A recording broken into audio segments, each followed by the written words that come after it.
I mean, if you were going to condense the cost-cutting side of things into, say, 3 top tips, I mean, are there sort of 3 key areas that I should focus on? Yeah, I think what you need to do is negotiate as hard as possible with suppliers, making sure that you really do get the very best value for money. Secondly, you want to make sure that you add value, so where possible you look at what a supplier, whether it be a hotel, transportation, AV, catering, whatever, what they can actually bring that will enhance your event. And thirdly, I think, and very importantly, you've got to keep your event objectives in mind, never lose sight of those, and try to be as creative as possible to maximise your budget. Can you offer a detailed case study that build in some of the points that we've discussed? Yeah, we did an event recently for a client of ours, sorry, it was an international client actually, and they wanted to run their event in London. They selected a really top London hotel, and then they really needed us to make some serious savings on the budget. What we did was we negotiated very strongly with the hotel. We were able to secure savings of just over £61,000, which was around about 29% of the budget. But as well as that, we also looked at where the hotel could add value, and we probably negotiated around about £128,000 of added value items.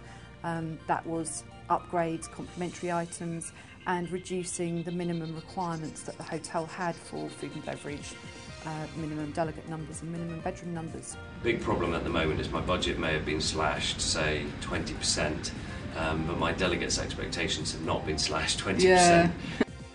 I think the important thing is to focus on, well, first of all, your objectives. Make sure that you constantly keep those in mind throughout the whole of the planning process. But I think there's a lot of things that can be done to enhance your event. First of all, by being more creative with the money that you've actually got. But secondly, you know, hotels and conference venues and suppliers are really, really keen for business at the minute. And I think that there's a lot of cost savings to be made. What makes you different as a company? Well, we're placing a lot of business in the market annually, and that gives us a lot of negotiating power. As well as that, we've been established for a very long time, so we've got a lot of key suppliers, partnerships with suppliers and with hotel groups that we can really pull on in this kind of climate to, you know, make sure that we are actually getting some good cost savings. When talking about the contract, what should we be thinking about? I mean, to make sure that we don't pay more than we have to. I think there's some key areas that should be considered actually.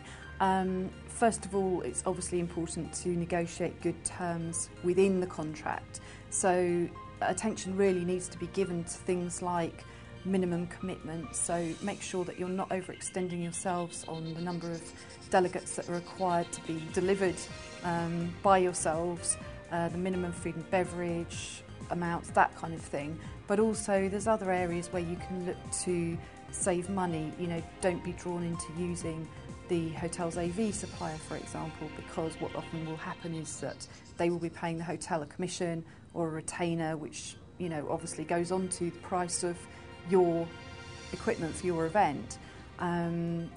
Drinks packages is another example.